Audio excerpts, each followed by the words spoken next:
Welcome to another episode of VNture podcast, your weekly source of visual novel goodness. I am Emar, and together with Tauros, we shall venture into another discussion about VNs. Today we return to one of our earliest topics, that is VNs with gameplay. So prepare your controllers, RPG character sheets, and let's start on hard difficulty like true gamers.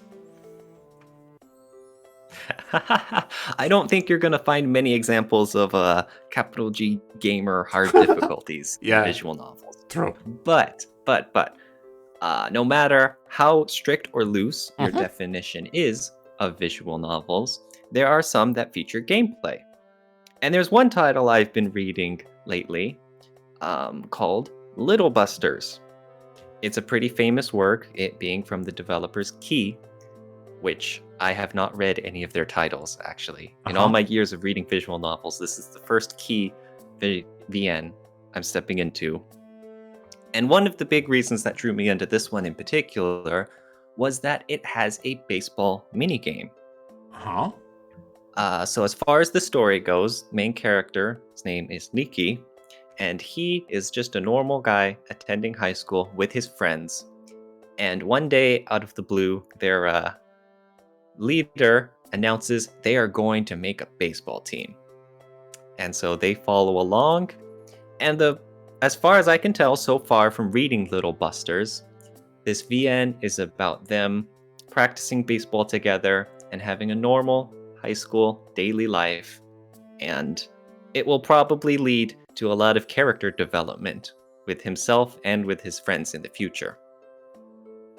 But like I said, so they are training to become a baseball team even though they have no experience.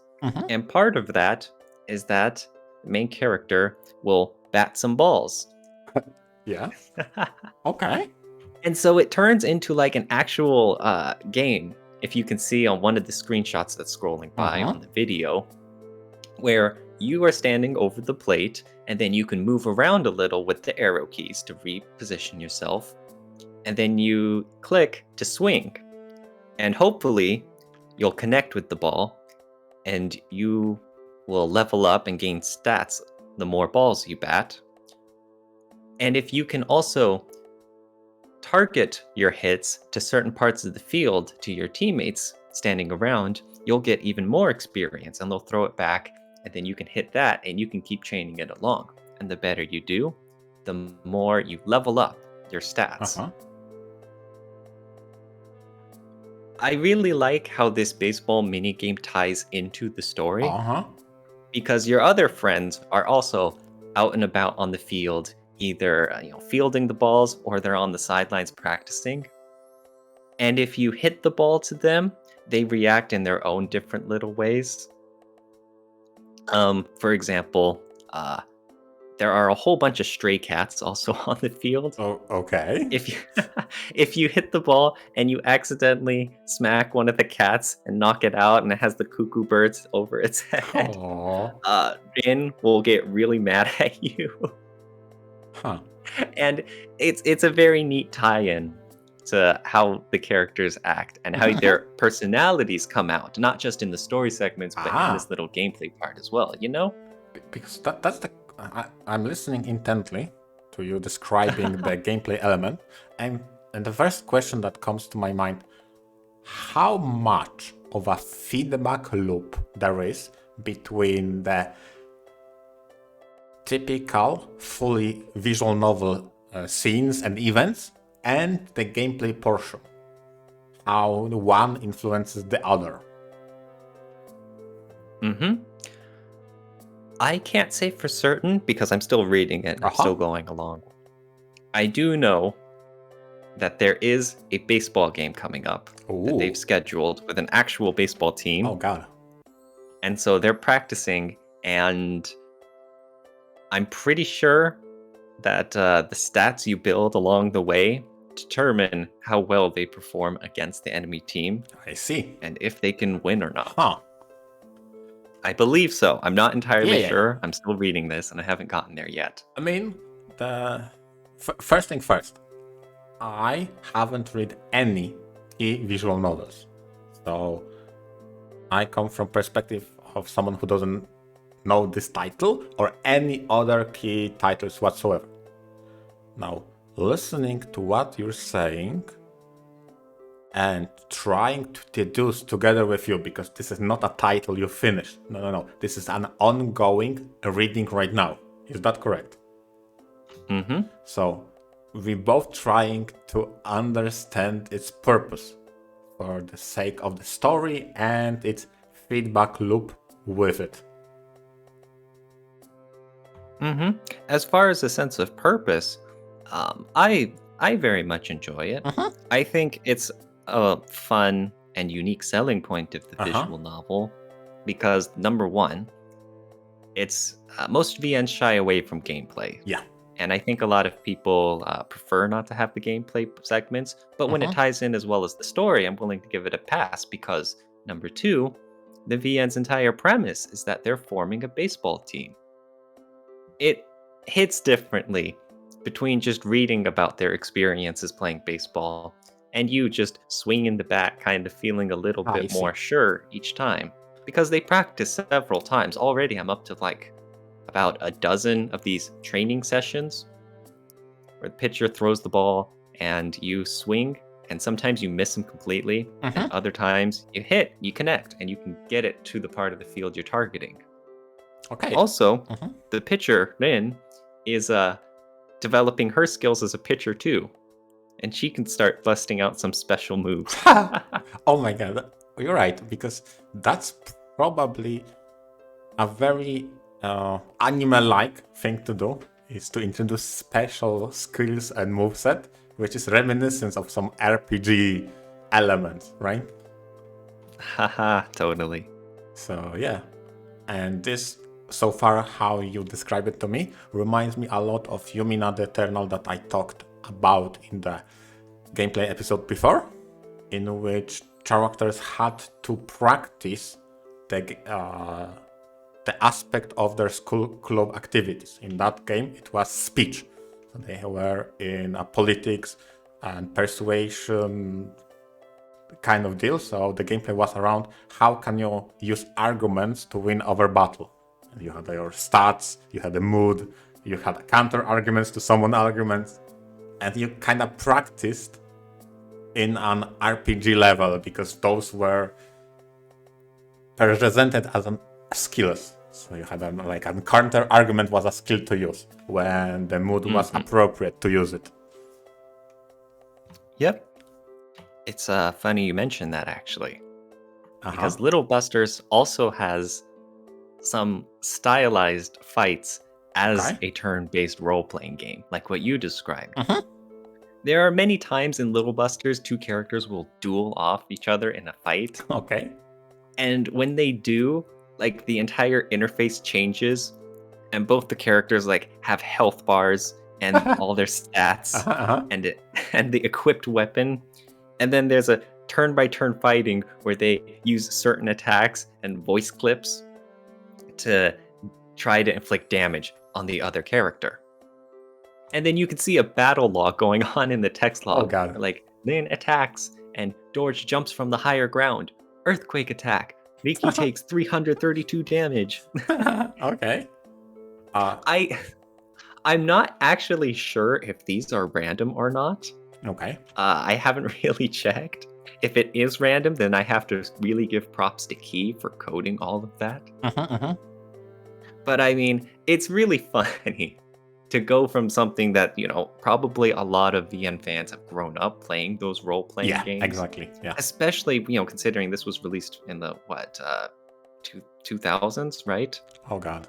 Yeah. And so that was the style of RPG video game at the time. True.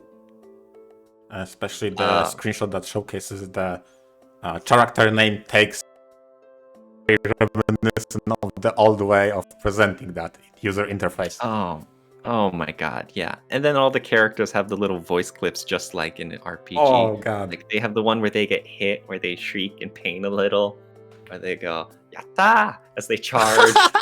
Oh god. That is really serious. For these little segments that really, don't mean all that much in the grand scheme of Little Busters, it has a lot of love injected into them. Huh. I mean, do you feel this is a secondary gameplay element?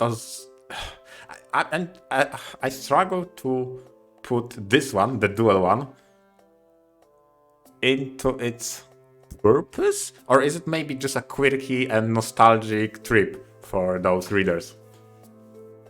No, I think it's a quirky nostalgia trip. Okay. I mean, to be fair, these duels and the battle rankings are a fun little footnote in the story so far. Okay. I don't want to say as in that has a great purpose though, or Alright. anything like that. Not quite as much as the baseball minigames, I don't think. Okay. Huh. But it is still very much a unique selling point. And I'm pretty sure Key hasn't done anything like these gameplay aspects in their other works. So this is just something that makes Little Buster stand out a little on its own. No, don't try to sell me on it, okay? The way you describe it sounds compelling enough to try, even though I know key titles tend to be on the somewhat realistic slices of life, which is combination I tend to avoid. Now you're trying to sell me on the gameplay element and how it fits the overall narrative. Don't do it. Oh No. boy. No, MR. Because yes, this is a Key title. The emphasis is still very much on the slice of life. It has its own mood, and well, I don't want to get too much into the weeds talking about Little Busters as a sort of review style. Just as far as keeping it focused on the gameplay side, I'm very happy with it. I really like the personality that these gameplay segments give the VN. Yeah, I can imagine a nice, especially now that I look at the screenshots, after you gave me context of what all those elements mean. Does really someone wields a cat as a weapon? Yes, oh my goodness. In the duels, whenever they're battling just for battle ranking standards, the guys have to just use whatever bystanders throw at them at random. And so there are many silly weapons. There's a portable toilet. Oh god. There's a pellet gun, a banana peel. There's all sorts of wacky weapons. For lack of the better word, equipments also have displayed damage ranges on them. Oh my god. Yeah, number of hits. Oh my god. Rin fights with her cats. That is She hilarious. has a whole bunch of stray cats she takes care of, and her weapon is a random number of stray cats. That is hilarious. Yeah. Anyways, well, as I read more of Little Busters, maybe I'll report back on this podcast in the future. But so far, I'm liking it. Cool. That sounds interesting. But I like that you brought up Slice of Life, so I have a reason not to play it and avoid it for longer. Aww. But speaking of gameplay, speaking of titles I avoided for a long time, I finally started and finished Baldur's Gate. And what a title it was. It is... How can I describe it? This is a future sci-fi title focused on AI and cyberspace. And the element of the cyberspace specifically has a lot of gameplay elements in it. Pretty much the majority of the time spent in cyberspace have no CGs whatsoever. Vast majority. I on special occasion you get a CG. But everything there is rendered graphics. And you see your character avatar, because you are an avatar in cyberspace, move around in 2.D environment. And it works so well because disregarding the gameplay, I'll just go into soon, even the mere fact of movement has gameplay in it, and you see characters move around on the screen. So the feedback loop And purpose of that gameplay is to showcase what happens. And on that note, now that I transition to the gameplay proper, it's all about battling in mechs against other mechs, which represent avatars of people in cyberspace. And on that note, it passes what you described as a definition of a good action genre in VNs. Meaning, there is a setup, characters speak, gameplay starts, you win or you lose, and there's conclusion. So the gameplay purpose is to showcase the action. There is no CGs about the action. You are the action. Ah, interesting. And when you say you are the action, it's like you actually control your mecha character in combat? Yes. Now, this is the point I was going to make. You control that mecha. It uses somewhat modified rules of cross between beat 'em ups and fighting games. And you pretty much can customize and control characters as you see fit. So you have a set. You have your controls that moves left, up, down, etc. You have your controls for attack buttons. You get 3 of those. List of moves to do. And however you structure those moves, which buttons to correspond to which button is completely on you. You can customize everything you want. And the matter of customization for your mech and how you play, this is probably the best aspect of that. It's so personal. Gradually, you get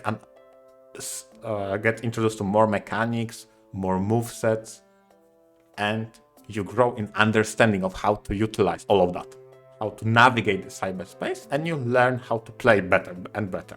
And you tailor that gameplay into how you like to play. So if you have a particular move you like, a particular approach to fight that you like, you will tend to develop your style. And this is such an anime thing to do. First, you're like an underdog, barely scraping by doing the basic moves like, yeah, I punch, I kick. But later, as you progress, you get access to more, how can I say, aesthetically pleasing and crazy animal style karate moves and crazy weaponry at your disposal. And how do you incorporate that in the gameplay is up to you. I've heard with Baldur's Sky, a large satisfaction with the combat is in the combo strings. How you can just keep building them and growing and adapting them to your favorites, like you mentioned. And so, yeah, especially you said it's kind of like a fighting game, right? Yes. So with huge combo strings? Exactly. It is very similar to fighting games. It's not completely the one. That's why it's borders between beat 'em ups and fighting games. Because fighting games don't tend to be with multiple opponents at once, while this game is. So you cannot really treat it as one-on-one match, although those are the highlight of the story. And exactly as you can expect, there comes a clash between two characters with different ideals. And the only next step is to fight, to let fists do the talking. And you enter the anime fights you recreate. It's not about those CGs that describe what happened. No, you are creating those scenes. It's you against that person. Go. And holy hell, those are so of the most climactic moments. Speaking of which, you mentioned there's these climatic moments against the villains. I'm assuming those are really hard fights, right? Not necessarily villains, but against opponents, yes. And they tend to be harder than usual, yes. Okay, yeah, sorry, I don't want to get ahead of myself with that. So when you have these really hard fights, the problem with incorporating combat as part of stories is that how difficult do the developers make them? Because if you make it too easy, then it feels like all the story hype just gets flushed down the toilet. Because it's like you have Yeah. this incredible, imposing opponent, and then you just wipe the floor with him in Yeah. 5 seconds. The story has to act like it was some grand Yes. spectacle. True. But on the other hand, if you make these fights too difficult and you make them too challenging for just a normal player to get through, then you're hamstringing their enjoyment of the story. Yeah. In the worst case scenario, like if they can't beat this fight, then it negatively impacts their enjoyment of all the story segments Yes. and all the hard work the writer is doing to craft the story. So, what do you think about the fight difficulty with Baldur's Sky and how that VN handles it? I think they went with the best approach they could have ever do. Difficulties, multiple of them, and you can switch at any time whatsoever. Yep, that's perfect. That is exactly what they needed to do. And for the purpose of this episode specifically, and in anticipation of me talking about Baldur, I made sure to know more or less all the difficulties there are. Again, it's not, okay, I made the intro skit as a joke, but I did play it on hard, the entire Baldur's Sky, on the highest difficulty. So it was very challenging, especially those climactic moments. I think at one I didn't know what to figure out. I didn't know the trick to figure out against an opponent. I lowered once the difficulty just to get past that. But other than that, I consistently went on the hardest difficulty available. It was definitely intense at moments, and I think that was the purpose, right? To make it intense and not a cakewalk. Yeah, if you're picking the highest difficulty, oh man, yeah.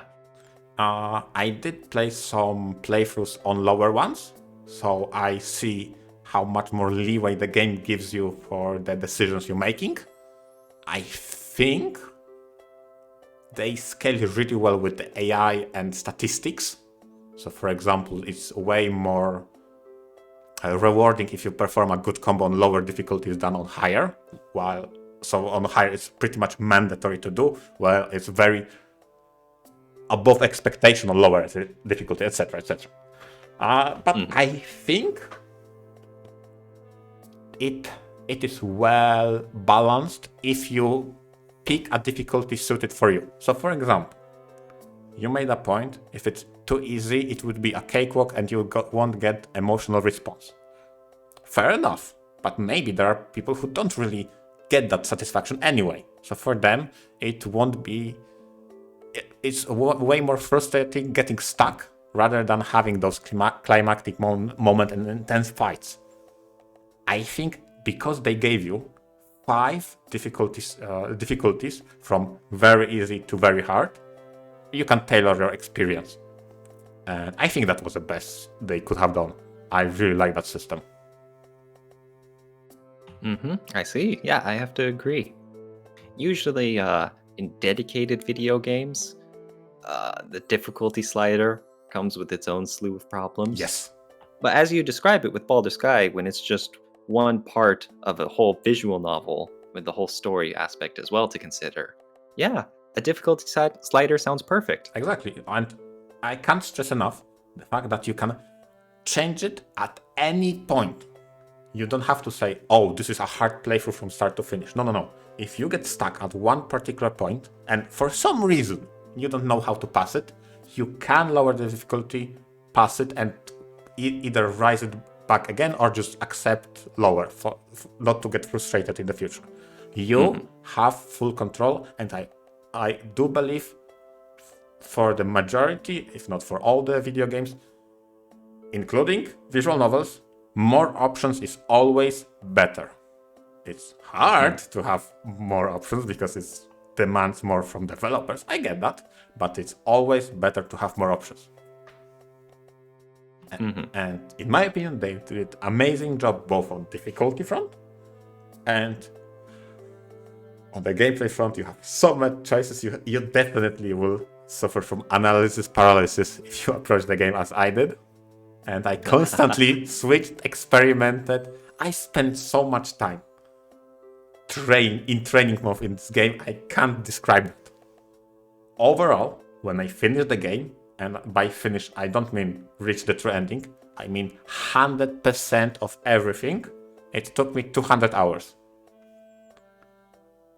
Ah, wow, that's long. Yeah, it is very long. I think half of this time I spent playing gameplay portions. I would estimate roughly.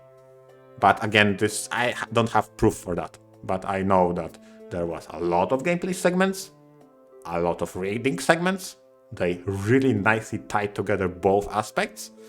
And also I spent a lot of time on training mode. Stuck practicing combos. Because I was actually about to ask you something. yeah. You mentioned like you spent about half your time on the combat versus the story and whatnot. Is that par for the course? Or were you a kind of a unique case because you loved the combat and you spent so much time? Like, what's the breakdown in Baldur's Sky between the amount of visual novel reading and you rocking out as a mecha? I would say. Is it? I'm trying to be as objective as possible, giving it honest estimation of percentage, and discarding my own skill and bias. I would say it would be 70% visual novel, 30% gameplay. I do believe there is more VNs than gameplay in this game. I truly believe that. But if you crank your difficulty, if you spend as much time on training mode as I did, probably you will reach 50-50. Ooh, okay. Yeah, because there's a lot of reading material, a lot of endings. It is very unique. Because I was thinking how to describe its structure. And the only thing that makes sense to me is reverse ladder structure with forced route order. Oh my goodness, that sounds complicated. You might have to save that explanation for a whole other video. Exactly. I spent really long time thinking, what's the best description for that? And that's the best I can say. Reverse ladder with forced route order. Which sounds paradoxical, but it's exactly what it is here. Huh. Well, Baldur's Sky sounds really interesting. It is. If I were to remake my Iceberg, it definitely is there. It's definitely my kind of VN, and yeah, I really love it from the story and gameplay and how it all connects. I really loved it. Nice. Obviously, I would recommend all visual novels to try. On another note, in Little Busters, there's the kind of sports kind of gameplay and the RPG. And then in Baldur's Sky, we've got the action fighting game beat 'em up kind. There's one other type of gameplay in a VN I want to talk about, more so back into the roots of visual novels. And that's the point and click adventure kind, with the elevator game with cat girls. Huh. Interesting. What a heck of a title. Yeah, that's a very... yeah. Yes, I mean, the premise is pretty interesting. There are two high school cat girls in modern day, normal, real life setting, except for that part. There is a horror challenge going around of the elevator game where you sneak into a building and perform a ritual going up and down to certain floors on the elevator, and it'll take you to a portal to a different dimension. And so these two cat girls go out on a dare, and one of them goes in to do this elevator game, except she doesn't come back. And a few days pass and she's still missing, and the other friend gathers her resolve to go out to the same elevator and to find her friend and bring her back to safety. And so this is a horror visual novel. There's all sorts of scary stuff that happens as she chases down this elevator game. But that's half of it. The other half of this title is a point-and-click adventure setting, where you're in the lobby of the building, and you keep exploring it for clues, just like a point-and-click adventure game. There's all sorts of nooks and crannies to investigate, all sorts of interesting items that can be combined with a few others, plenty of puzzles involving numbers and tracking down clues that go together with this clue and so on. And as far as the gameplay is concerned, there's one thing that makes this title stand out, is that there is that elevator. You can go into the elevator and you can ride it to all sorts of different floors. But the interesting part is you don't get off on those floors. You use this elevator as kind of like a combination. Like if you crack some of the puzzles in the lobby, and then it comes out with a result like 413. What you're supposed to do is go into the elevator and ride up to the 4th floor, then to the 1st floor, then to the 3rd floor. And then the doors open and things get very interesting. And that's how it leads into the visual novel horror segments, where you go out and now there's the story part where the main character goes out investigating and the story develops in interesting ways. And after a while, once that segment finishes, the main character finds herself in the lobby again. And now, with that knowledge, or maybe some things have changed, and you continue exploring the lobby to find more clues, and then you find some more solutions, and you go back into the elevator, and you go back to the visual novel portion, and then you get kicked back out. And that's its feedback loop. I love how you mentioned that in Little Busters, but this VN, the elevator game with cat girls, it's structured more like a game in which you keep solving these puzzles and you get rewarded by advancing the story. The emphasis is more on the gameplay part instead of Little Busters, which is more focused on the writing. I see. So if I understand correctly, because there's a lot of to unpack there, you basically have a point-and-click system that is a gateway between events. That's the best I can comprehend right now. How you solve the puzzles would guide you where will you end up next. That's correct. And so some of the parts can be done out of order. Well, maybe not necessarily out of order, but there's a few different puzzles you can solve to take the elevator to a few different locations at a time. And of course, by the end, you're going to have to explore all of these little branches and segments, but it's a little open-ended in the puzzles you investigate at a time. Probably you won't like the comparison, but the one that comes to my mind immediately is the Zero Time Dilemma, which was focused on the puzzles as a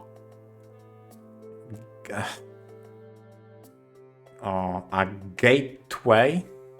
Once you solve those puzzles, you can advance the story in that direction, and depending on how you sequence those solutions, different things will happen. So I could deduce from the elevator game with cat girls that either order or how you solve the puzzles or what solution you get could guide you at different outcomes. That's the first thing that comes to my mind. Yeah, I see the similarities. I think a game series like Zero Time Dilemma is more linear, actually, because it has very clear decision points, where it's like, do you go to door 4 or door 5? Elevator game with cat girls is more so just open-ended, I guess you could say. There's only one endpoint, and of course there's your starting point, and there's a whole bunch of puzzles you'll have to solve in the meantime, but how you order it and how you get to that ending is its own gameplay loop.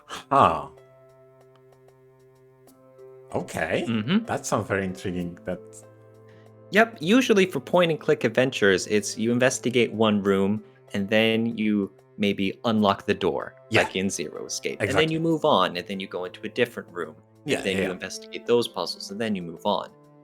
One thing I really liked with this VN, with how it incorporated the elevator, is that there's pretty much only one room. It's just the front lobby.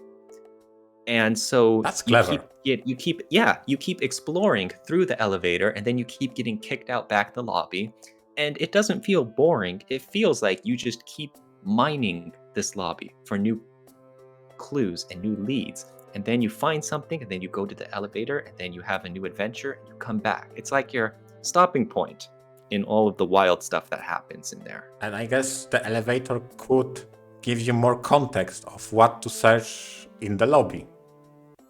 Huh. Damn. I see. I see how that works. Oh my god, that sounds super interesting. Yes, this is very recent OELVN. It just came out a few months ago, and I really appreciated how it had a unique twist on the point and click gameplay that you usually see in visual novels. I thought it was pretty unique. Damn, I guess I have to check it out now. Sure, I'd love it. I would very much recommend it. Huh. So if you checked it out, I would be super happy. Maybe when you get an episode to talk about Little Buster, I'll come in and talk. Remember that elevator game? Yeah, let me tell you about it. I can't guarantee I'll check out Baldur's Sky, though. Okay, fair enough. It's so long. It's super long. I get it. I understand. Someday.